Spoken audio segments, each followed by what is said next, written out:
So ito nga yung video natin nung umuwi tayo ng Santa Rita, Samar. At sa video na ito ay ipapakita ko rin sa inyo kung magkano nga yung mga nagastos namin, mga expenses nung umuwi kami ng Santa Rita, Samar gamit lang yung motor namin. So yun guys, tutukan nyo at sana tapusin nyo hanggang dulo para magkaroon din ng idea yung mga gustong umuwi or pumunta ng Samar gamit lang ang motorsiklo. Tara, simulan na natin yung video. Let's go! So yun guys, ngayong gabi na yung biyahe namin papuntang Samar. Gamit lang yung motor. Time check tayo. Alas 11 ng gabi. So yan, nagpe-prepare na si OBR. Ako nakabihis na din ako. So ganitong sapatos nga pala yung ginamit namin kasi medyo malayo-layo. Hindi lang medyo, malayo talaga yung magiging biyahe namin kasi baka mahigit kumulang 24 hours yung magiging biyahe namin papuntang Santa Rita, Samar. So yun yung motor namin nandun sa labas, tapos andun na din yung mga dadali namin na gamit. Kasi ito additional na lang to kasi nagdala kami ng maliit na bag. Andito yung mga charger namin, tapos yung kapote kung sakaling kumulang. So yan, tara samahan nyo kami sa biyahe namin papuntang Santa Rita, Samar. Go. So magmula dito guys hanggang Masnog and babiyahin namin 13 hours and 28 minutes, nasa 584 kilometers. So ito pala yung motor na gagamitin namin. Andyan na yung mga bag namin, isa dito sa harapan. Ayun. Yun, sana gabayan kami sa biyahe na to. Let's go. So, unang stopover nga namin ay dito sa Calamba, Laguna at nagpagas lang kami dito ng 152 pesos para sa aming first full tank. So, kung nagtataka kayo bakit 152 pesos lang, meron pa naman kasing laman yung tangke namin, mga 3 bar pa siguro.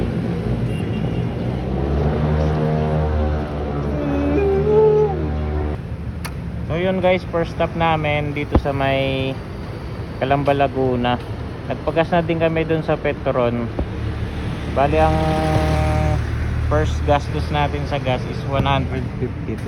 At yung natatakbo naman natin is 68 km na guys. So yun, 2 hours na nakikita nyo na yan. Papunta pa lang ng zigzag road yan sa may Atimonan. Medyo malayo-layo pa tayo. Let's go!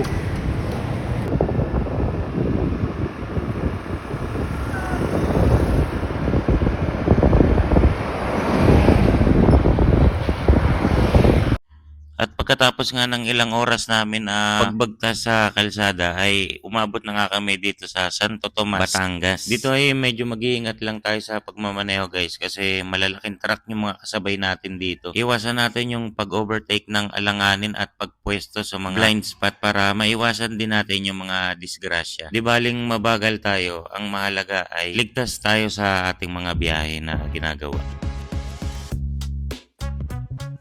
At dito nga habang binabagtas namin yung kahabaan ng Maharlika Highway ay may nadaanan nga kami ditong nadisgrasya na malaking truck. Tingin nga namin dito ay hindi niya napansin yung malaking puno sa gilid kaya sumabit yung katawan ng truck doon sa puno.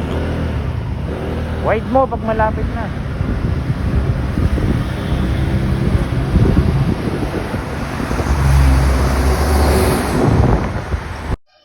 At dito nga medyo tinablan na kami ng antok guys. Kaya inabuti namin na mag-stop over muna dito sa 7-Eleven para magkape.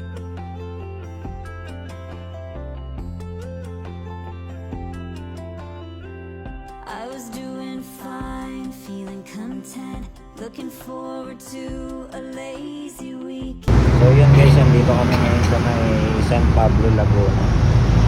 Stop over lang muna kami dito sa 7-Eleven kasi medyo tinamaan na ng antok. Tara, kami tayo.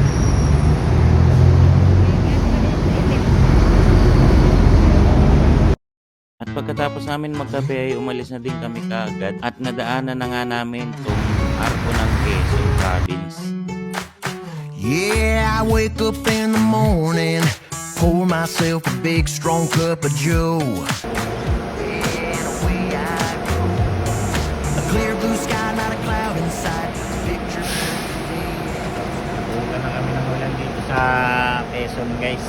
Nakalimutan ko na kung saan to, Tayabas ata to. Tambay muna kami dito sa 7-Eleven. Ayan, lakas ng ulan. Ayun si Luna. Sa gilid nagpapahinga. Ako nagpapaulan.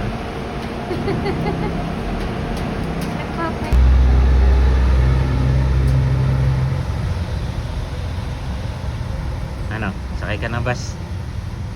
Ako na lang magmumotor mag-isa. Ha? Parang di mo na kaya eh. At pagkatapos nga namin magpatila ng ulan sa may Tayabas, Quezon, ay lumarga na nga kami kagad-agad at inabutan nga namin ito napakagandang paglitaw ng araw.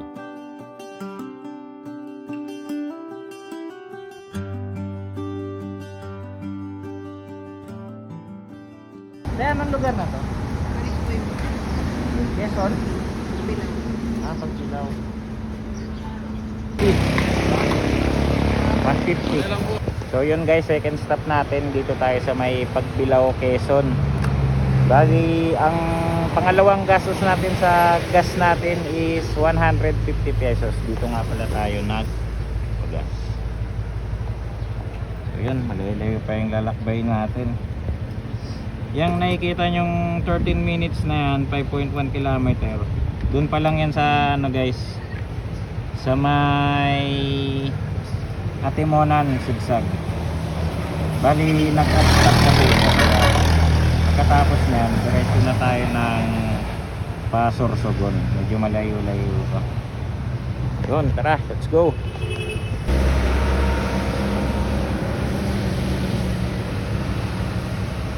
So yun guys, bakit na tayo ng Sigsag Road dito sa Atimonan.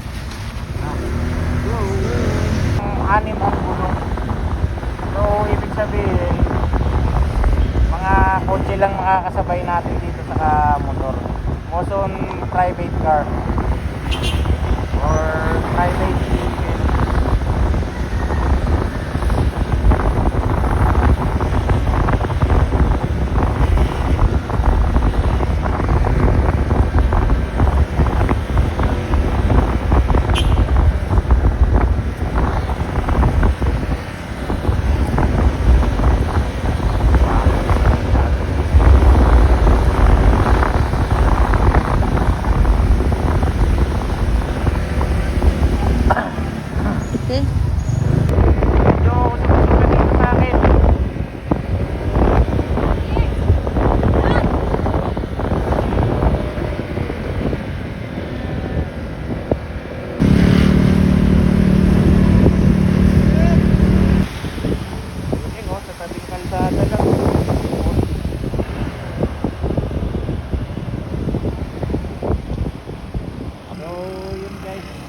Bababa lang natin ang Sigsag Road. Pahinga muna tayo dito sa may sabi ng kalsada. Kasi yung proyekto natin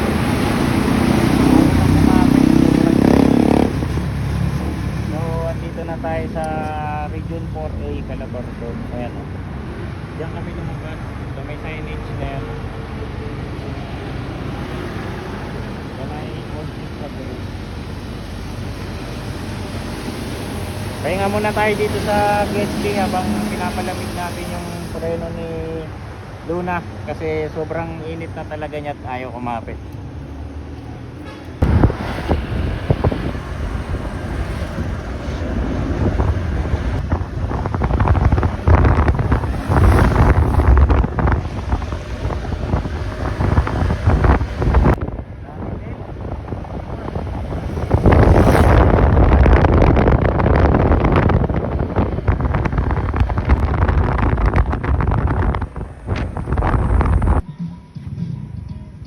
Uulan na dun.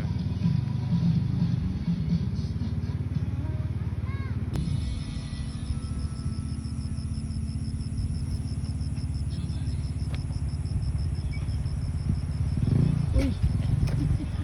May naligaw. Nakarating na ng Quezon, may ubo pa rin.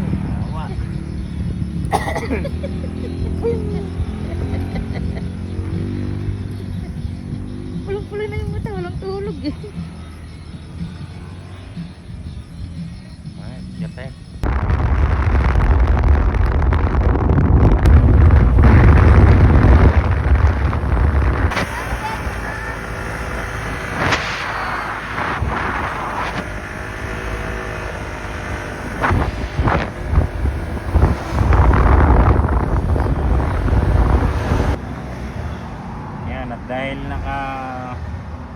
1,000 kilometer na yung motor natin, kailangan na natin i-change oil. So kapag ganito malayuan na biyahe, kailangan magbabaon talaga kayo ng langis, kasi ito yung susi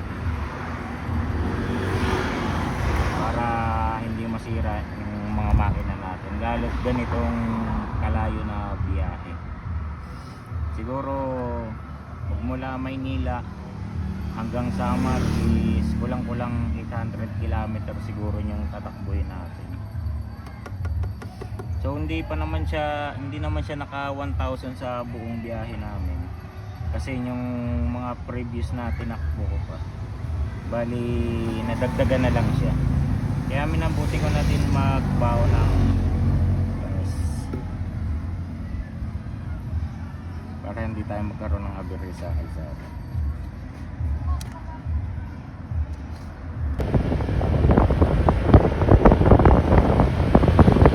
Guys, may aksidente dito sa Calawat.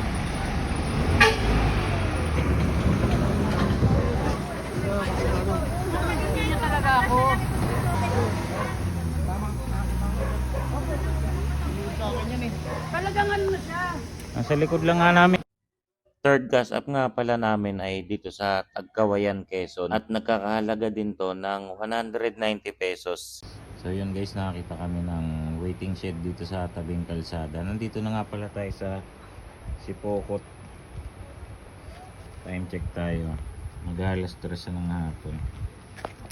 So, medyo ginutom kami, kaya kinain muna namin yung tipid hack namin na baon. Update sa nagastos natin guys, mula nang umalis kami, mula nang Maynila hanggang dito, nakaka 600 plus pa lang kami sa gas. Bali nakatatlong stopover kami sa gasolinahan, tapos plus yung kape namin. Yun pa lang yung nagagastos namin sa ngayon. So kapag tumawid tayo ng Matnog to Allen, siguro gagastos tayo doon ng mahigit 1,000 para sa motor natin, kasi sasakay nga tayo ng Roro, tapos kasama na yung pamasahe namin dalawa doon. So yan, kain lang muna kami guys.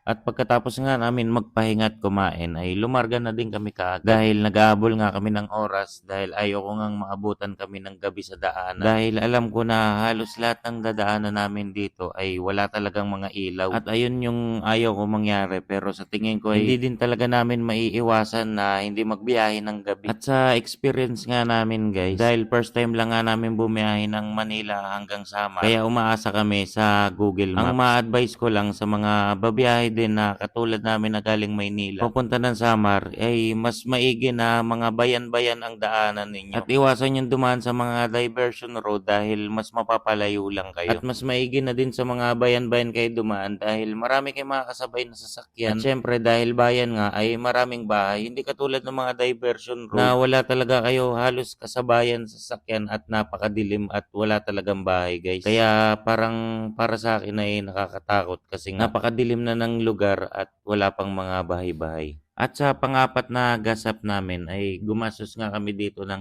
206 pesos guys, para sa pang-apat na gas up natin.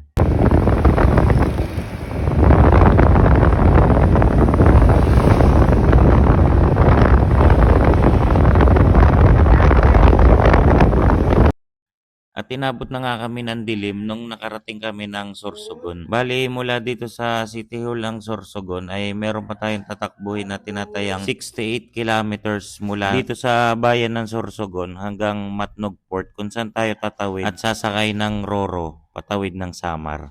At para sa fifth gas up natin ay gumastos tayo dito ng 150 pesos para sa pang-limang gas up natin.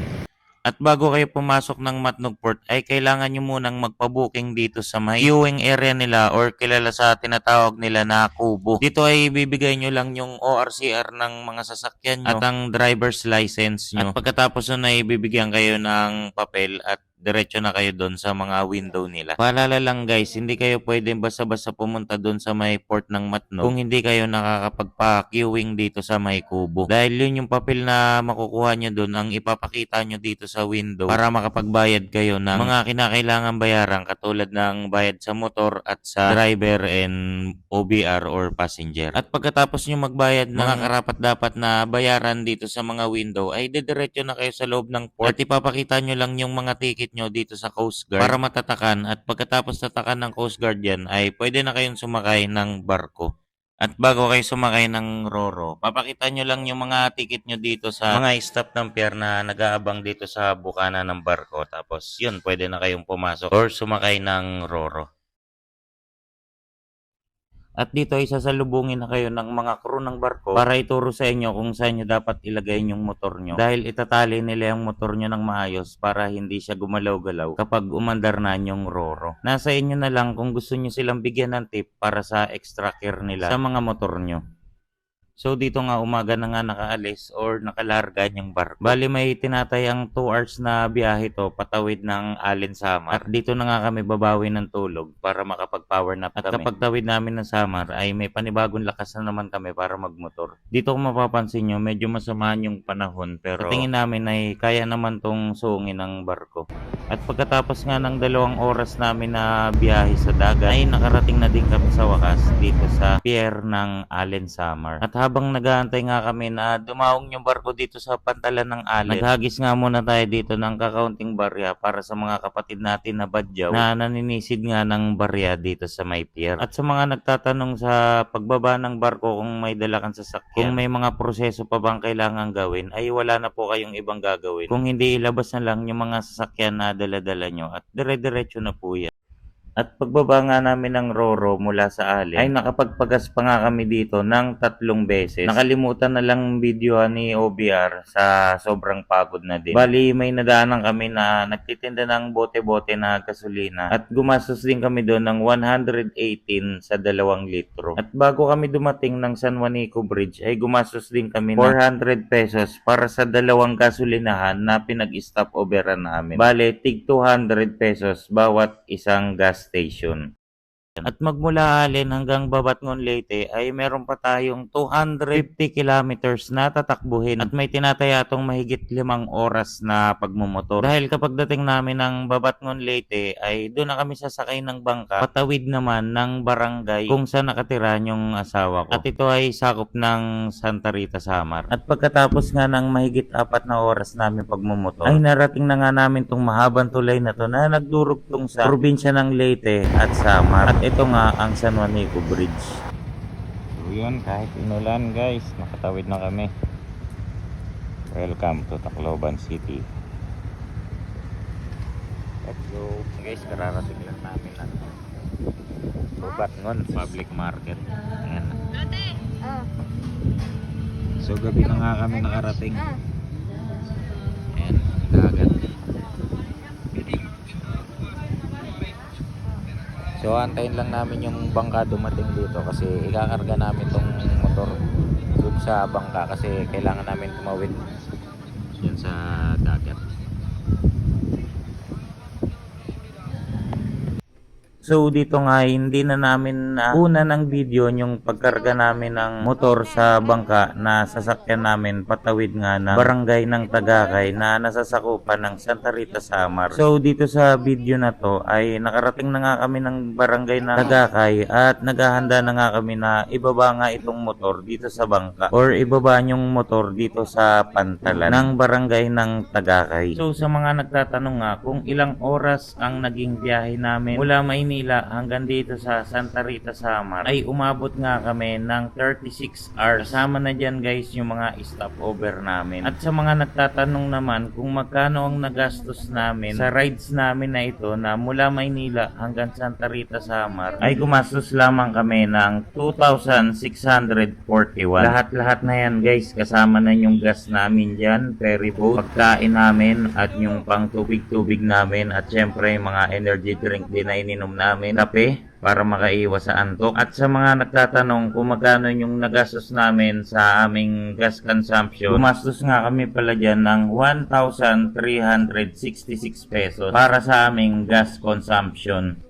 Tip ko lang guys sa mga gustong gayahin yung ginawa naming biyahe na mula Manila hanggang Samar. Iwasan nyo lang dumaan ng mga diversion road lalo na kapag gabi dahil sobrang dilim talaga guys at wala talaga kayo makakasabay. At kung meron man ay paisa-isa lang. At mas maganda kung magra-rides kayo ng ganito kalayo ay magsuot kayo ng jacket na may reflectorize para maging visible tayo sa mga malalaking truck na makakasabay natin sa kalsada. Dahil halos lahat talaga ng mga kasabay natin ay mga bus at malalaking truck. Kaya mas mahalaga talaga na merong reflectorize na nakakabit sa mga suot nating jacket or damit para maging visible tayo sa mga kasabay nating malalaking truck or sa kahit anumang sasakyan na makakasabay natin. At mas mahalaga na kailangan magpahinga tayo kapag nakaramdam na tayo ng antok. Huwag natin pipilitin kapag alam natin hindi kaya para iwas disgrasya na din. So ayun, hanggang dito na lang yung video natin. Sana nakapagbigay ng magandang impormasyon sa inyo ang video na ito. At kung nagustuhan nyo yung video na to, baka pwede nyo naman i-like at i-share ang video na ito at mag-comment ka na rin kung tagasan ka para naman malaman natin kung hanggang saan na umaabot yung mga video na ginagawa natin. So yun, maraming salamat po sa panonood. Peace!